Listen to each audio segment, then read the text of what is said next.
Terence Crawford puts out a cryptic message and says, I just want to show the world how great I really am.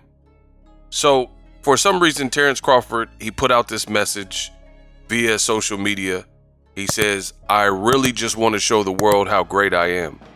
Don't know really what prompted it or what caused it, but I want to give kind of my thoughts.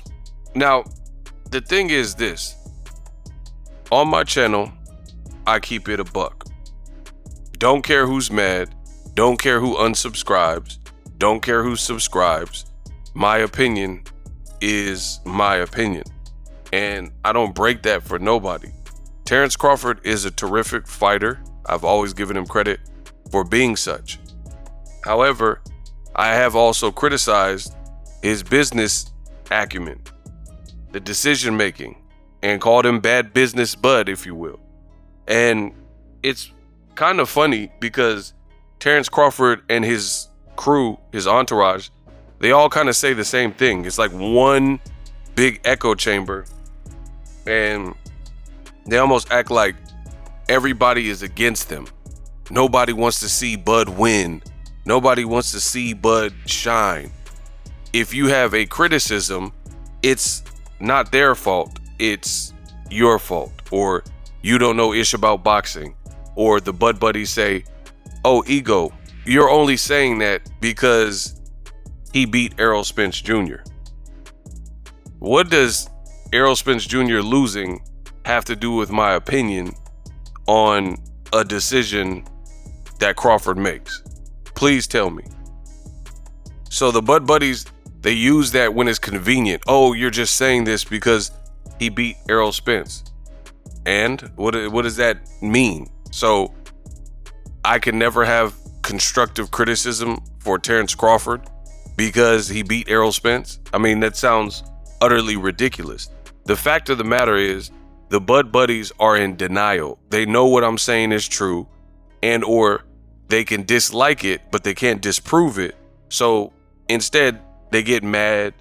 They leave comments. They say, oh, you're hating. But per usual, one thing that they don't do is prove me wrong with facts. They always try to find a way to confuse you or suggest that you don't know what you're talking about, etc. So when Crawford's putting out this cryptic message talking about, I really want to just show the world how great I am, in my opinion, the way I take it is almost like, woe is me. You know, like things haven't necessarily went my way and I just want to prove to you guys so bad. But it's the way you went about your career, the decisions you make. One thing that I'm very strong with on my channel is accountability. There's a lot of boxing fans and they are just that. Me, I'm a boxing fan, of course. I would have never got into this industry if I wasn't a fan. But I also have a job to do. So with that being said, me having a job to do, I do it to the best of my ability. And that's just what it is and where it lies. So when I make these videos, it's nothing personal. It's always business. And I see Terence Crawford is in a definite pinch. And I'll explain why. Terence Crawford, in my honest opinion, one of his bad business decisions is you made all this money with Errol Spence in that fight. Errol Spence did the right thing for the fans, I guess you could say. He gave you a coin toss. He had all the belts. He did all the heavy lifting while you were stuck, stranded on Top Rank because you chose to re-sign to them. Errol Spence, he really gave Terence Crawford more than Crawford on paper deserved. Even Errol Spence's team wanted Errol to walk away from the negotiations, but Errol Spence, wanting to try to make a special fight and try to realize his dream of being undisputed before moving up, you know, he tried it.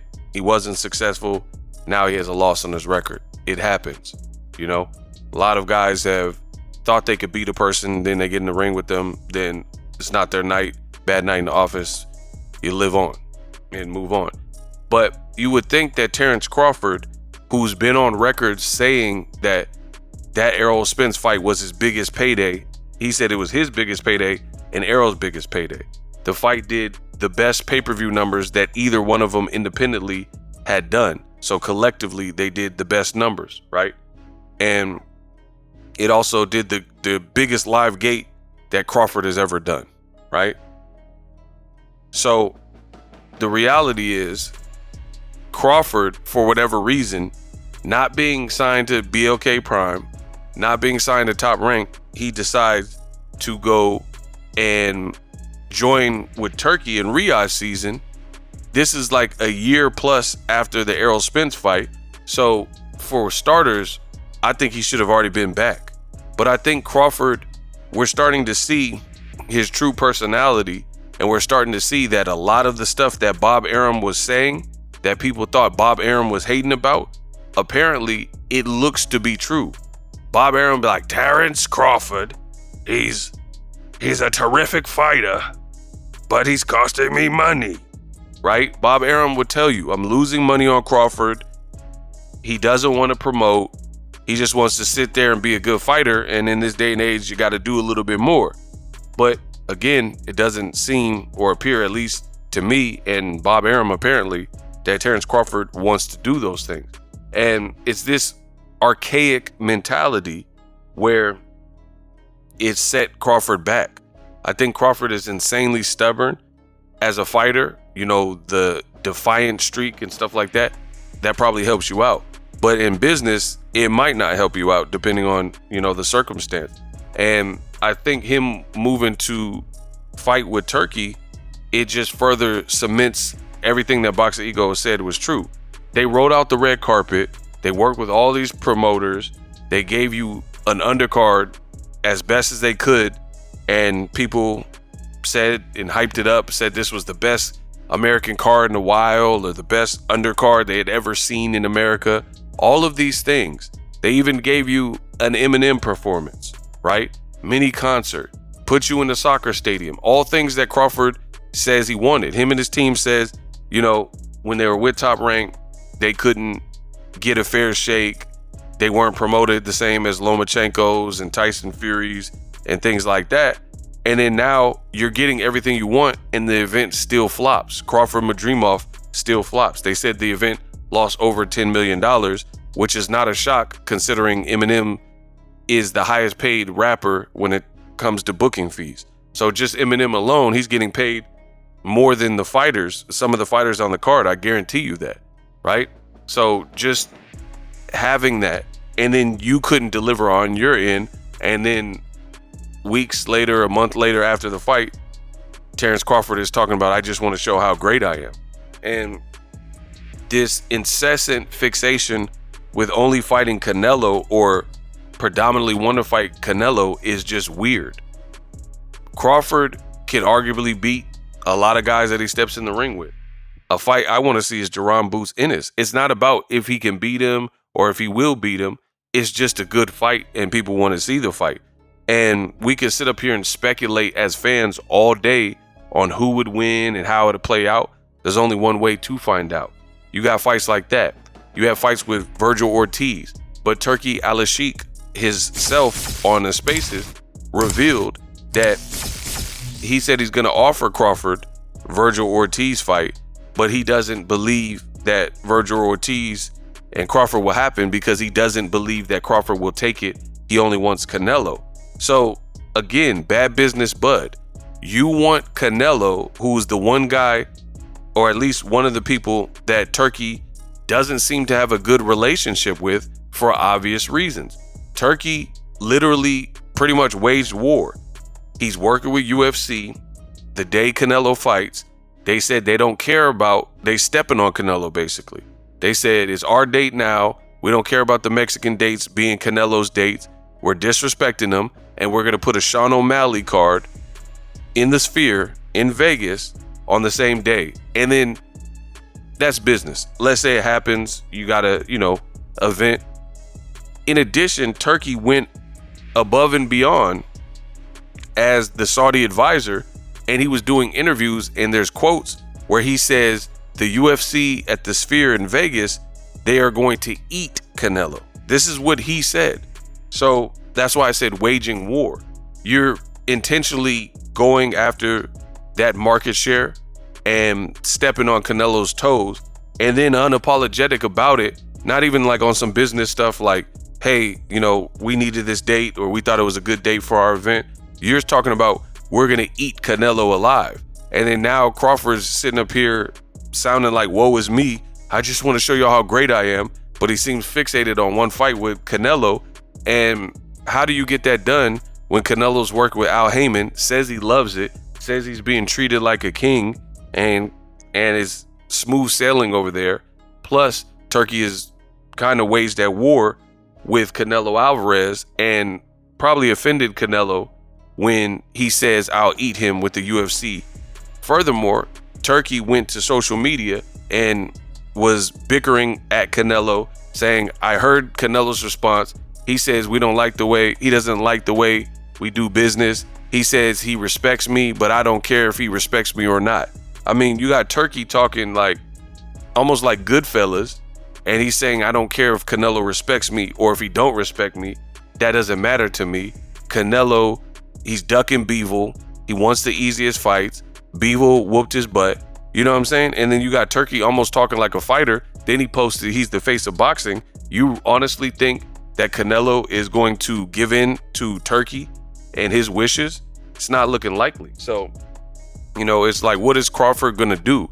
Is he going to just sit there and wither and sit on the shelf and fight one time a year because his pay demands and he feels he's done enough? So he feels he's too good for Boots fights, feels he's too good for Virgil Ortiz fights, and he wants to just sit there and hope that he gets the golden ticket to fight Canelo. Canelo Alvarez already gave Crawford an answer previously. And he said, the fight, there's nothing in it for me. I'm not really interested. Then, you know, Turkey kept insisting on the Crawford Madrimov card. He kept making statements like, yo, we sent Canelo an offer. If he knows what's best for him, he should take the offer. It's a great offer. It's a fair deal. Canelo got to be fair. I mean, this is not bound to work. You're talking like Canelo is not one of the faces of boxing. You're talking like Canelo hasn't been a pro since age 15. You're talking like Canelo doesn't have 60 fights and like he doesn't have options or leverage. I mean, Canelo is at a point in his career where he makes a lot of money. He has his own telecommunications company. He has expensive cars. He has multiple homes. He has businesses. He has a distribution deal in Mexico. You're not going to be able to talk to Canelo like you talk to a lesser fighter who's not as accomplished and not making this type of money. You got to show Canelo the same type of respect. It's like you could be a millionaire, but you're not going to talk crazy to another millionaire. They're like, I don't need you. And that's exactly what Canelo said. He's like, they want to work with me. You know, we're going to do it my way. So I don't really know. And I guess the point of this video is seeing Crawford say, I just want to show the world how great. Again, there's no accountability with Team Crawford, I feel Team Crawford, they always, at least from the outside looking in, they always seem like somebody's out to get them, but it's the decisions you're making. Why did you stick around and try to do some business, do a multiple fight with Al Heyman and PBC, considering you're at 54 and they got a lot of the work that are the bigger fights? Tim Tszyu, Errol Spence rematch at 54, Erickson Lubin, Sebastian Fundora, you know, they got all these fights, Jermell Charlo. You run away from that and team up to the point where undoubtedly it makes it harder, and then almost seem like, woe is me, like, hey, why can't we get these fights going? It's a business, bro. PBC doesn't owe you anything. You're not working with them. They don't owe anything to you to make their guys available so you can try to fight and beat their guys. And I don't know the level of delusion that we see with boxing fans where they believe that businesses need to lend their chess pieces to other businesses to make fights. Like, in a perfect world, yeah, I guess it makes sense. But in the real world, when I used to work at Lowe's, we was trying to crush Home Depot. We wasn't trying to join forces. We was trying to beat them. We was trying to outsell them. We was, you know, kind of trying to put them out of business. So is McDonald's. They're trying to, you don't think McDonald's would be happy if Burger King was put out of business? And then they get all the burger shares and more people come to their restaurant because there's one less restaurant in the town. You know what I mean? So I don't really understand what people are saying and why people think that they're entitled to other promotions, the guys that they've marketed and brand. And it's funny because you got the Devin Haney's, the Terence Crawfords, and Shakur Stevenson, 3 Black American fighters who are in long-term, multi-fight deals with God knows who, Top Rank, Eddie Hearn. They'll work with Turkey, they'll work with Eddie Hearn, they'll work with BLK Prime, and then they're calling out branded guys with PBC, but then they never signed to PBC. Like, what gives? Like, why wouldn't you go where the action is at? Like, why would Devin Haney and Shakur Stevenson say they want to fight Tank, and then Devin does 3 fight deals with Bob Arum, goes back to Eddie Hearn, he's done a fight, then he goes to Golden Boy, does the Ryan Garcia fight. Before that, he was with Eddie Hearn. Shakur Stevenson was with Top Rank, finally becomes free, doesn't sign to PBC, then goes straight back to, somebody else that doesn't have Tank or access to Tank or a good relationship with Tank, and joins Turkey and Eddie Hearn. Tank has constantly, he called Eddie Hearn a snake in a suit. He has blasted Eddie Hearn and posted like DM screenshots where Eddie Hearn tried to reach out to him. Like I said, he called him a snake in a suit. Turkey says, he wanted to make a Devin fight with Tank. Tank says, send me 2 Ferraris. And then that fizzled out because Turkey said, I'm not sending you 2 Ferraris. So again, it's making me really question things, right? Really question the business. You guys don't want to blame the fighter because you like the fighter or whatever, but it's making me question their business tactics. Scream out Tank's name, Devin and Shakur, but then not go where Tank is at, even when you become a free agent where you could try to negotiate that, or just stay a free agent maybe and see if that's possible. Or same thing with Terence Crawford. You want to fight Canelo so bad, but Canelo's currently working with PBC and Al Heyman and has been for his last couple of fights, and he says he is enjoying it. You signed to Turkey. How do you really want to fight Canelo if you're not, you were over at PBC kind of before Canelo doing the Errol Spence fight, or at least at the same time? If you truly wanted that to happen, why wouldn't you stay over to the guys who had a multi-fight deal? Because truth be told, PBC, they know Canelo's star power, they know he brings in money, so they gotta work with him kind of to find a middle ground of opponents that everybody can agree on, right? Who's to say that PBC, if Crawford was signed to PBC for a 2-fight deal or something, who's to say that Canelo wouldn't choose him if PBC makes the number right? Because they feel like, hey, we could do something with this fight. We already did the Jermell Charlo fight, yada, yada, yada. So again, I'm not buying it. There's no accountability, and you guys wanted to keep it that way so the fighters can complain, but they need to be looking in the mirror because these are the decisions you made. And then what makes it worse is that's just like PBC and talking about Canelo. If you don't get Canelo, who do you want to fight if you're Terence Crawford? Virgil Ortiz, Turkey says he doesn't think you're going to take it. Boots is calling you out, and that's a great fight. But Crawford's team is basically little boy Boots and say it doesn't make sense. So, like, who do you want to fight? And he's talking about, I just want to show the world how great I am. Like, people are going to sympathize with that. And the last thing I'll say is he's going to be 37 in a few weeks. Time is not on your side as a fighter. Fighters have shelf lives. And you've made all these decisions. Your career kind of is what it's been to this point, and you're now just putting the finishing touches on it. It's like my mom watches a lot of those cooking shows where they do the cooking contest and you have a certain 2 hours to make a cake or whatever with the Halloween theme. The thing is, you can't wait till the last 15 minutes. So an hour and 45 minutes has elapsed. You're down to the last 15 minutes and then start over. You don't have enough time to start fresh. You should have, if you didn't like the initial idea and how it was coming out, with the cake and you're on a time crunch and you have 2 hours, you got to make some quick decisions if you want to scrap a cake and start over and start fresh. That's kind of what it is with Terence Crawford. You're 37, and then now all of a sudden you're trying to make up for lost time for being with Top Rank so long, not getting the necessary fights that would have you as a bigger star, and now you think you're going to do it in the 11th hour when you're 36 years old, about to be 37 as a fighter.